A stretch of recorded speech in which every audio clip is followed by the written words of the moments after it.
ముఖ్యంగా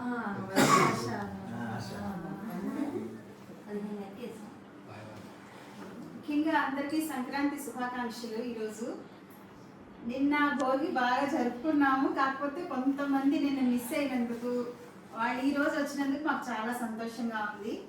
ఈ Sankranti get together రెండు అనుకోండి, గెట్ టుగెదర్ నేను మామూలుగా అంటున్నాను, కానీ అందరు కలుసుకోవటం ఏదైనా సరే. సంక్రాంతికి అందరికీ సెలవులు ఉంటాయి, పిల్లలకి పెద్దవాళ్ళకి అని చెప్పి ఈ డేట్స్లో పెట్టుకున్నాము. నిన్న చాలా వరకు ప్రోగ్రామ్ అయిపోయింది, చాలా ప్రయత్నం చేశాము నిన్న అందరూ అటెండ్ అవుతారని. ఈరోజు అటెండ్ అయినందుకు చాలా మాకు హ్యాపీగా ఉంది. పేరు పేరున అందరికీ ధన్యవాదాలు తెలుపుకుంటున్నాను నేను. దూరం నుంచి వచ్చిన వాళ్ళకి, దగ్గర నుంచి వచ్చిన వాళ్ళకి, మమ్మల్ని మా ఆహ్వానాన్ని అభిమానించి ప్రేమతో వచ్చిన వాళ్ళకి పేరు పేరున పిల్లలకి, పెద్దలకి అందరికీ శుభాకాంక్షలు తెలియజేస్తున్నాను, థ్యాంక్స్ చెప్పుకుంటున్నాను. నెక్స్ట్ ఇందాక అక్క అనౌన్స్ చేసినందుకు రిత్విక్కి ఇలా ఆపర్చునిటీ వచ్చినందుకు కూడా మాకు చాలా హ్యాపీగా ఉంది. అంటే అన్ఎక్స్పెక్టెడ్ అనమాట మాకు ఇది, అది హ్యాపీగా ఉంది. మా అన్నయ్య వదిన ఈరోజు వచ్చినందుకు, నిన్న మిస్ అయినందుకు కూడా మాకు చాలా హ్యాపీగా ఉంది. అస్సలైన సిసింద్రి వచ్చినందుకు మాకు ఇంకా హ్యాపీగా ఉంది. నెక్స్ట్ బావగారు కూడా, అమ్మ బావగారు అందరూ పెద్దలందరూ మాకు చెప్పని వాళ్ళకి అవకాశం దీవెనలు ఇవ్వాలి. నెక్స్ట్ నిన్న కేక్ కటింగ్, ర్యాంప్ వెలిగించడం అన్నీ అయిపోయినాయి. నిన్న అందరూ మాట్లాడారు, కానీ కొంతమంది మిస్ అయ్యారు, అది వీడియోలో చూసుకుందాం. ఈరోజు నిన్న మాట్లాడిన వాళ్ళలో మా అన్నయ్య మా వదిన ఉన్నారు. వాళ్ళు సాధారణంగా స్టేజ్ మీదకి ఆహ్వానించి వాళ్ళు మమ్మల్ని మాతోటి అభిమానంగా ప్రేమతోటి నాకు మంచి మాటలు చెప్తారని మేము కోరుకుంటున్నాము. ఫస్ట్ మా అన్నయ్య రావాలి స్టేజ్ మీదకి.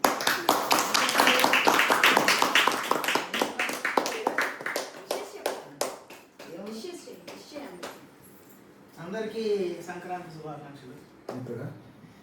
ఎస్పెషలీ ఋత్విక్కి గుడ్ న్యూస్. మనలో ఫారిన్ వెళ్ళి ఉద్యోగం చేసే వాళ్ళలో నువ్వే ఫస్ట్ నాకు తెలిసి. ఫారిన్ వెళ్ళి వచ్చిన వాళ్ళు ఉన్నారు చాలామంది, కానీ అక్కడ జాబ్ తెచ్చుకోవడం నువ్వే. అందరికన్నా రిచెస్ట్ పర్సన్ కూడా నువ్వే అవుతావు నేను అనుకుంటున్నాను. జేపీ మార్గన్, అందులో న్యూయార్క్లో అంటే చాలా పెద్ద position. So congratulations to you. ఇంకా Meena as usual silent lady, బాగా చదువుతుందని అనుకుంటాను. మా అమ్మగారి సంగతి తెలిసింది మీకు. ఆవిడ సెంటర్ పాయింట్గా ఉండటం వలన మనందరూ ఇలా ఉన్నారని నేను ఎప్పుడు అనుకుంటాను. ఒక వ్యక్తి ఎప్పుడు హబ్ అనేది ఒక వ్యక్తికి ఉంటుంది. తండ్రి అవ్వచ్చు, లేకపోతే ఇప్పుడు కొంతమంది ఇంట్లో మావయ్య అవ్వచ్చు. రవి ఉంటే అతను హబ్బుగా అనుకుంటారు అలా అక్కజోళ్ళందరూ. ఎందుకంటే అక్కడ కలవడానికి వీలు పడుతుంది, కలిపే కన్వీనియన్స్ కానీ, శక్తి కానీ 4 అడుగులు ముందుకేసి చేయటం కానీ చేస్తాడు. కాబట్టి అలా ప్రతి ఇంట్లో ఎవరో ఒకళ్ళు ఉంటూ ఉంటారు. అలా ఉంటేనే వాళ్ళందరూ కలిసి ఉండడానికి వీలు పడుతుంది. మంచి వ్యక్తి అయినా, చెడ్డ వ్యక్తి అయినా, ఎలాంటి వ్యక్తి అయినా సరే ఒక వ్యక్తికి కలిపే అవకాశం ఉంటుంది. ఇప్పుడు రవికి కలిపే అవకాశం ఉంది, లేకపోతే గోపికి కలిపే అవకాశం ఉంది. కాబట్టి వాళ్ళ ఇంట్లో వాళ్ళందరూ కలుస్తారు. అట్లా మన ఇంట్లో విజయవాడలో మా అమ్మ ఇల్లు ఉంది కాబట్టి, ఆవిడ ఉన్నారు కాబట్టి మనందరికీ అవకాశం ఎప్పుడూ ఉంది. ఈ మధ్యకాలంలో అంటే ఫస్ట్ టైం ఒక గెట్ టుగెదర్ చేసినప్పటి నుంచి ఈ జర్నీ స్టార్ట్ అయ్యింది. అంతకుముందు అంతగా లేదు నాకు తెలిసి. డిఫరెంట్ రీజన్స్, దూరంగా ఉండటం, లేకపోతే ఉద్యోగాల్లో మునిగిపోవటం, లేకపోతే పిల్లలు చదువుల్లో మునిగిపోవటం, లేదా డిఫరెంట్ రీజన్స్ వలన ఇట్లాగా కలిసి ఒక చోట కలవడం అనేది మనం ఎప్పుడో చేసి ఉండాల్సింది, చేయలేకపోయాం. Very good, very very. కొంచెం మెచ్యూరిటీ వచ్చిన తర్వాత చేస్తున్నామేమో అని అనుకుంటున్నాను. పిల్లలకు మెచ్యూరిటీ వచ్చిన తర్వాత, మనకు కాదు. ఇప్పుడు వాళ్ళందరూ పెద్దవాళ్ళు అయ్యారు, పెళ్ళిళ్ళు కూడా అవుతున్నాయి. ఇది ఒక పీక్ వెళ్తుంది, మళ్ళీ తర్వాత మళ్ళీ తగ్గుద్ది. ఎందుకంటే ఇప్పుడు నువ్వు అమెరికాలో ఉన్నావు అనుకో, నువ్వు రాలేకపోవచ్చు. మహేష్ జర్మనీలో ఉన్నాడు, వాళ్ళు రాలేకపోవచ్చు. లేకపోతే ఆడపిల్లలు అయితే ప్రెగ్నెన్సీలో ఉండి రాలేకపోవచ్చు, పిల్లలు ఉండి రాలేకపోవచ్చు. అట్లాగా కాకపోతే కలవాలి అనే ఒక నిజమైన సంకల్పం ఉంటే, నిజంగా ఉంటే సంకల్పం ఉంటే ఎట్లాంటి వ్యక్తి అయినా, ఎక్కడి నుంచి అయినా, ఎలాగైనా సరే రావచ్చు. లేదు అదే సంకల్పం ఆపోజిట్గా ఉన్నా మానేయచ్చు. నేను వెళ్ళకూడదు, వెళ్తే నాకు సంథింగ్ సంథింగ్ అని అనుకున్న మానేయచ్చు, రెండు ఉంటాయి కదా. కానీ ఆయన మెసేజ్లో పెట్టినట్టు డిఫరెన్సెస్ అలా ఉంటూనే ఉంటాయి, ఇప్పుడు ఉండకుండా ఉండవు, ఎవరితోనే ఆఫీసులో ఉంటాయి. కాకపోతే మనం ఏంటంటే ఇంట్లో వాళ్ళ డిఫరెన్సెస్ ఎక్కువ హైలైట్ చేసుకుంటాం, ఆఫీసులో కానీ ఫ్రెండ్స్ డిఫరెన్సెస్ మనం 2 రోజుల తర్వాత మర్చిపోయి కలిసిపోతూ ఉంటాం జనరల్గా. అట్లా టీచర్స్లో విభేదాలు వస్తాయి, ప్రోగ్రామ్ జరిగితే మనం అలా చేద్దామంటే ఇంకోటి తర్వాత కలిసిపోతాయి. ఆఫీసులో ఎన్నో విభేదాలు వస్తుంది, చాలా పెద్ద పెద్ద డిబేట్లు జరుగుతాయి, మళ్ళీ కలిసిపోతూ ఉంటాం. అక్కడ ఎందుకంటే అవసరం, ఇక్కడ కూడా అవసరం రావాలి, వచ్చింది, ఈ మధ్యకాలంలో వచ్చింది. నేను రాకపోవడానికి కారణం కూడా చెప్పేస్తాను. నేను ఎప్పుడు వచ్చినా సరే చాలా హార్ట్ఫుల్గా వస్తాను, ఎక్కడికైనా సరే, ఇదేనే కాదు ఎవరి దగ్గరికైనా హార్ట్ఫుల్గానే వస్తాను. నేను ఎప్పుడు హార్ట్ఫుల్గానే ఆలోచిస్తాను, హార్ట్ఫుల్గా నేను స్టెప్స్ వేస్తాను. నా స్టెప్స్ ఎవరికి అర్థంగా అంత కష్టపడైనా చేస్తాను. కానీ దానికి సరైన రికగ్నిషన్ రాకపోయినా, లేకపోతే మళ్ళీ 4 సార్లు చేసినా సరే 5వ సారి కూడా బొంగు గోసు ఏం చేసేవాళ్ళని ఎవడన్నా అన్నా సరే, ఎందుకులే మనం ఎందుకు అంతంత ఎఫర్ట్స్ పెట్టడం అని అనిపిస్తుంది. ఇట్లాంటి ప్రోగ్రామ్ మీరు ఇప్పుడు 2 రోజుల నుంచి ఇవన్నీ చేయడానికి ఎంతో కష్టపడి ఉంటారు. నేను ఒక పీపీటీ చేయడానికి 2 నెలలు పడుతున్నాను, ఒక నెల ఫోటోలు ఎదగడానికే పట్టచ్చు, అంత ఎఫర్ట్ పెడతాం. చాలామంది తెలియకపోవచ్చు. ఇప్పుడు వీళ్ళ హౌస్ది ఆయనకి ఇంకా 10% తెలిసి ఉంటుంది, దానికి 90% ఎఫర్ట్ పెడతాం. దానికి ఎంతోమంది హెల్ప్ చేస్తూ ఉంటారు ఏదో విధంగా, అక్కడ వాళ్ళు ఇక్కడ వాళ్ళు. ఆ కృతజ్ఞత, ఆ రెస్పాన్సివ్నెస్ అది లేకపోతే మనం ఎక్కువ చేయకూడదేమో, ఎక్కువ చేస్తే అది కూడా కరెక్ట్ కాదేమో అని చెప్పి నేను కొంచెం తగ్గడానికి ట్రై చేస్తుంటాను అక్కడ. అందుకే చాలాసార్లు మీరు నన్ను గమనించుంటే సైలెంట్ అయిపోయి కనపడను కూడా, సైలెంట్ అయిపోతాను. ఎందుకులే నాకు నానే రిఫ్లెక్ట్ చేసుకొని సైలెంట్ అయిపోతాను. ఆ సైలెన్స్ని ఎవరో తప్పుగా అర్థం చేసుకోవచ్చు, కానీ మీరు నిజంగా లిస్ట్ తీసి చూస్తుంటే నేను ఎప్పుడు ఎవరి ఫంక్షన్ ఎక్కడ నేను మిస్ అవ్వాలి, ఏ రోజు మిస్ అవ్వాలి. మన ఫంక్షన్ అని కాదు నేను చెప్పేది, ఎక్కడైనా సరే వీళ్ళు ఉన్నప్పుడల్లా నేను ఎఫర్ట్ తీసుకుని మరీ రావడం చేస్తాను. ఒక్క ఫంక్షన్కి నాకు తెలిసి నేను అలానేది ఎక్కొట్టానంటే మా అమ్మగారికి అదేదో శాల్వాలు కప్పి ఫంక్షన్ చేశారు, అలా గోపి కాలు పాదాలు కలిగి అప్పుడు మిస్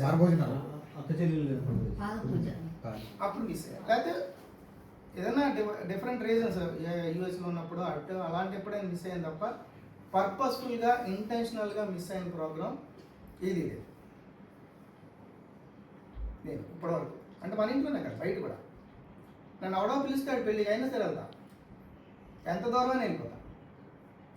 నేను రాకపోవడానికి కారణం సింపుల్గా చెప్పాలంటే అదే, ఎందుకు మనం తగ్గి ఉండటం బెటర్ ఏమో, వయసు పెరిగే కొద్ది దక్కడం బెటర్ ఏమో అనుకునే నేను మానేసాను. అది మెయిన్ రీజన్. ఇకపోతే పిల్లల మీద నాకున్న అభిమానం కానీ ప్రేమ కానీ చాలా ఎక్కువ ఉంటుంది. మీనాక్షి మీద ఉంటుంది, వాడి మీద ఉంటుంది, నీ మీద ఉంటుంది, సాత్విక్ మీద ఉంటుంది. కానీ వాళ్ళు రెసిప్రోకేషన్ ఇవ్వకపోతే ఏంటి వీళ్ళు కనీసం మావయ్య అని అనరు ఏంటి, కనీసం హాయ్ మాము అని కూడా ఏంటి చెప్పరేళ్ళు. ఒక మెసేజ్ పెట్టడానికి హాయ్ మాము హౌ ఆర్ యూ అని కూడా ఎందుకు అన్నారు అని ఆలోచించుకుని, ఏమోలే నేనే ఇంకా ఓల్డ్ స్టైల్ కంటెంపరీ స్టైల్లో ఉన్నానేమో అని నేను తగ్గిపోతాను, మానేస్తాను. లేకపోతే ఎవరైనా మా ఇంటికి నేను 4 సార్లు వెళ్ళినప్పుడు వాళ్ళు రాలేదనుకో, ఏమో మనకి వాళ్ళకి ఇష్టం లేదేమో, కంఫర్ట్ లేదేమో, మనం వెళ్తమే కంఫర్ట్ లేదేమో అని మానేస్తాను. అలా మీకు చాలా ఎగ్జాంపుల్ ఇది. నేనేమి వాళ్ళ ఇంటికి వెళ్ళడానికి కూడా ఏమో ఆయనకి ఇష్టం లేదేమో నేను రావటం, సరేలే కింద వరకు అని వెళ్ళొచ్చేద్దామని అనుకుంటా. ఏమో అమ్మకి ఇష్టం లేదేమో నేను రావటం, సరే నా వంతుకి వెళ్ళే కాసేపు కూర్చొని వచ్చేద్దామని మాట్లాడకపోయినా పర్లేదు అనుకుంటా. నా నైజం, నా తత్వం అంతే. నేనే కాదు, నా పొజిషన్లో ఉన్న వాళ్ళు ఎవరైనా అలాగే ఉంటారు. ఏమో ఎందుకులే వాళ్ళు రానప్పుడు మనం ఎందుకు వెళ్తాం. నేను 4 సార్లు 5 సార్లు 40 సార్లు 99 సార్లు వెళ్ళి ఒకసారి ఎక్స్పెక్ట్ చేస్తాను, అంతే. 99 టైమ్స్ వెళ్తా, 1 టైం ఎక్స్పెక్ట్ చేయాలి. ఆ 1 టైం కూడా చేయలేదనుకో, ఏమో మనం చేసింది రాంగ్ ఏమోలే అనుకుని నాకు నేనే తగ్గిపోయి వెనక్కి వెళ్తాను తప్ప అవతలని డిస్రెస్పెక్ట్ చేయాలని నాకు ఎప్పుడు ఉండదు. అంటే నువ్వు ఈ సబ్జెక్ట్ ఎత్తావు కాబట్టి ఒక్కోసారి చెప్పుకోవడం కూడా కరెక్టే, నా మనసులోనే చెప్పేశాను క్లియర్గా. ఏమండి వైజాగ్ ఎన్నోసార్లు వచ్చానే లేదు అట్లా ఎక్కడికైనా రావడం నాకేం అభ్యంతరం ఏముంటుందండి నాకు అభ్యంతరం ఏం ఉండదు కదా. ఇప్పుడు నేను థింక్ చేసేది అంటే నెక్స్ట్ జనరేషన్ అంటే మీనా, వీడు, మిగతా ఇద్దరు, వీళ్ళందరూ కూడా అంతే రెస్పాన్సిబుల్గా మనం చూసి వాళ్ళు నేర్చుకోవాలి కదా. ఆబ్వియస్గా మనం చూసి వాళ్ళు నేర్చుకోవాలి. ఎట్లా కలవాలి, ఎట్లాగా ఒక గెట్ టుగెదర్ చేయాలి, ఏదో ఒక అకేషన్ ఎత్తుక్కోవడమే. దానికి అందరూ రావాలని రూల్ లేదు కదా. ఈరోజు మనకి 2-3 మిస్ అయ్యారు, ఏదో ఒక అకేషన్ పెట్టడమే. నాకు జాబ్ వచ్చింది, అది మీ అమ్మ చెప్పే కన్నా నువ్వు చెప్పావు అనుకో, దాని ఆనందం వేరేగా ఉంటుంది. మీ అన్నయ్యకి ప్రమోషన్ వచ్చింది అనుకో, మీ అన్నయ్య మామూ నాకు ప్రమోషన్ వచ్చింది అని చెప్పాడు అనుకో, లేదా మామూనే కా ఎవరికైనా సరే చెప్పామనుకో, అది ఇంకో రకం. అదే థర్డ్ పార్టీ తెలిసింది అనుకో, ఎందుకంటే ఇప్పుడు మేము ఎక్స్పెక్ట్ చేసేది ఏంటి మీ గ్రోతే ఆబ్వియస్గా, అంతేనా. అట్లా జూబిలెంట్ వర్క్స్లో నాకు ఇదేదో పలానాది ఏదో జరిగింది, దిస్ ఈజ్ మై పార్టీ అని వాడు పెట్టాడు అనుకో మెసేజ్, అబ్బా వాళ్ళు గ్రో అవుతున్నాడు లేవండి అని అనుకుంటాం. అంత అనుకోకపోతే నా దగ్గర 120 మంది పనిచేసేవారు కాదు. నా దగ్గర ఫస్ట్ నుంచి స్టార్ట్ చేసినప్పటి నుంచి ఎప్పుడు 10 నుంచి 120 మంది వరకు పనిచేస్తూనే వచ్చారు. అంత తెలివిగా మేనేజ్ చేసుకుని వస్తారు ఎవరైనా సరే. ఇలాంటి విషయాలు ఇప్పుడు రేపొద్దు నువ్వు ఒక 20 years తర్వాత నువ్వు కూడా ఒక CEO అవుతావు. CEO అయినప్పుడు నువ్వు కూడా రకరకాలుగా మేనేజ్ చేయాల్సిందా. అవన్నీ చేయాలంటే ఇప్పటి నుంచి స్టెప్స్ వేసుకుంటూ పోవాలి. ఎవ్రీథింగ్ స్టార్ట్స్ ఫ్రమ్ హోమ్, అంతే కదా. Everything starts from home. ఇండిపెండెంట్గా ఆలోచించుకోవాలి. మీనా మా ఇంటికి రాలేదనుకొని ఫీల్ అవుతాను, అరే దీన్ని 2 సార్లు 3 సార్లు వెళ్ళానే, చాలాసార్లు కలిసాను, ఎందుకు మాము దగ్గరికి వచ్చి రాలేదేంటి అని ఆలోచిస్తాను. ఆలోచించి నేను ఒక రకంగా చెప్తే దాన్ని ఇంకో రకంగా తీసుకోవచ్చు. నేను ఏమండి రాలేదు, ఎందుకు రాలేదు, పక్క సందులోనే ఉంది కదా, ఎందుకు రాలేదు అని ఆలోచిస్తాను. నాలో ఏమైనా మిస్టేక్ ఉందేమో అని నేనే కరెక్ట్ చేసుకుని వెనక్కి తగ్గిపోతా. ఎప్పుడైనా అడుగుతాను. ఎందుకు అడుగుతానంటే ఇట్లాంటి సందర్భాలు, నేను ఒకరోజు రాకపోతే మీకు ఎంత బాధగా ఉంటుందో నాకు అంతే బాధగా ఉంటుంది, అంతే కదా, ఆబ్వియస్గా కదా. ఇందులోనే ఇదే బ్లడ్ కదా, సేమ్ బ్లడ్డా కదా, సేమ్ బ్లడ్డేనా, అదే ఉంటుంది, అంతే బాధ ఉంటుంది ఎవరికైనా సరే, లేకుండా ఉండదు. అందుకని ఆ చిన్న చిన్న జెస్చర్స్, నేను నాకే హరికి కూడా ఎన్నోసార్లు చెప్తాను, చిన్న జెస్చర్సే చాలా చాలా ఇంపార్టెంట్. హరి పెద్ద జెస్చర్స్ కాదు, చిన్న small gestures. Simple thing, I'm coming tomorrow, లేకపోతే ఐఎమ్ పాసింగ్ వయా. నేను ఇప్పుడు హైదరాబాద్ వెళ్ళాను స్థిరం దింపడానికి. ఆ ఎయిర్పోర్ట్ దగ్గరికి వెళ్ళేటప్పటికి టక్కుమని సాత్విక్ లాగుతున్నాడు. సాత్విక్ అప్పుడు తుఫాన్, ఫ్లైట్స్ అన్నీ క్యాన్సిల్ అయిపోయాయి, లాస్ట్ మినిట్ క్యాన్సిలేషన్స్ చేస్తున్నారు, దీని టికెట్ బుక్ అయిపోయింది. ఏం చేయాలి? టికెట్ బుక్ అయిపోయింది, ఫ్లైట్ వెళ్తుందో లేదో తెలీదు, లాస్ట్ మినిట్లో క్యాన్సిల్ అయితే ఆ ఫ్లైట్ మిస్ అయిపోద్దేమో అని చెప్పి అప్పటికప్పుడు నేను ట్రైన్ టికెట్ బుక్ చేసుకుని ఎయిర్పోర్ట్లో దిగిన వెంటనే ఆ జిఎంఆర్ ఎయిర్పోర్ట్ అని కనబడగానే సాత్విక్ అని కొడుతుంది. చూసి టైం ఉంది, ఇంకో 1-2 hours ఏదో ఉంది. వెంటనే ఫోన్ చేశాను, వచ్చాడు, లోపల తీసుకెళ్ళాడు, సిరిని లోపల వరకు తీసుకెళ్ళి దింపేసి వచ్చాడు.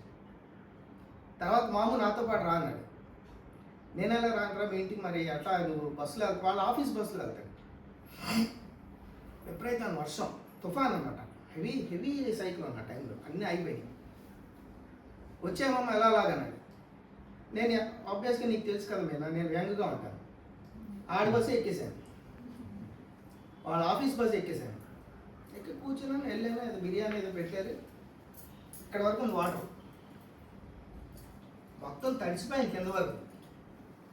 వాళ్ళ ఇంటి దగ్గర స్లోపు మామూలు ఎలా వెళ్తాం, మామూలు కారు మాట్లాడినా అదే లాగా వచ్చేస్తాను నాకేముందని చెప్పి తడిసిపోయి వెళ్ళిపోయాం. ఇక్కడ వరకు తడిసిపోయి బూట్లు స్టాక్స్ అన్నీ తడిసిపోయి నడుచుకుంటూ వాళ్ళ ఇంటికి వెళ్ళి ఆ ఫుడ్ పెడతారు. వాళ్ళ అమ్మగారు బాగా చూస్తారు, ఫుడ్ పెట్టి వాళ్ళ అమ్మగారు అంటే అమ్మగారు కూడా ఫుడ్ తినేసి మళ్ళీ అదే